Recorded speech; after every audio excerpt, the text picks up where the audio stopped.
নমস্কার বন্ধুরা, আশা করি সবাই ভালো আছেন। আমার এই ফাইন্যান্স ফোকাস পড চ্যানেলটি সম্পূর্ণ নতুন। এই চ্যানেলটি এগিয়ে নিয়ে যাওয়ার জন্য আপনাদের সাহায্য আমার অবশ্যই দরকার।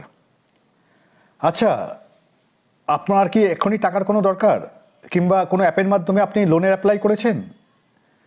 তো লোন অ্যাপ্লাই করার আগে অবশ্যই দেখে নেবেন লোনটা আরবিআই রেজিস্টার্ড অ্যাপ কিনা।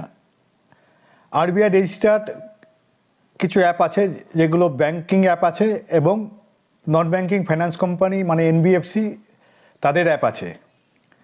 এই লোনের অ্যাপগুলোকে বলে ইনস্ট্যান্ট লোন অ্যাপ। এই অ্যাপের মাধ্যমে 5 থেকে 10 মিনিটের মধ্যে লোন ডিসবার্সমেন্ট করানো যায়। কিন্তু এই অ্যাপে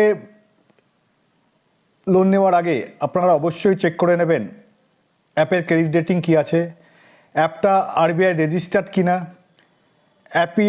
অ্যাপের টেনিওর কি দিচ্ছে, মানে আপনি যে লোন নিচ্ছেন তার টেনিওর কত দিনের জন্য দিচ্ছে, কোনো প্রসেসিং চার্জ আছে কি না, সমস্ত কিছু পরিষ্কার করে দেখে নেবেন। এবং অ্যাপটা ক্রেডিট রেটিং কত আছে, যদি সব ঠিকঠাক থাকে তাহলেই আপনি এই অ্যাপের মাধ্যমে লোনে অ্যাপ্লাই করতে পারেন। যদি কোনো ডিসপিউট হয় তাহলে আরবিআই কনজিউমার হেল্পলাইনে অবশ্যই ফোন করে তা আপনার সমস্যার সমাধানটা করতে পারবেন। যদি আমার এই প্রতিবেদনটা আপনাদের ভালো লাগে তাহলে লাইক করবেন, বেশি করে শেয়ার করবেন, সাবস্ক্রাইব করবেন এবং কমেন্টস করে জানাবেন। ধন্যবাদ।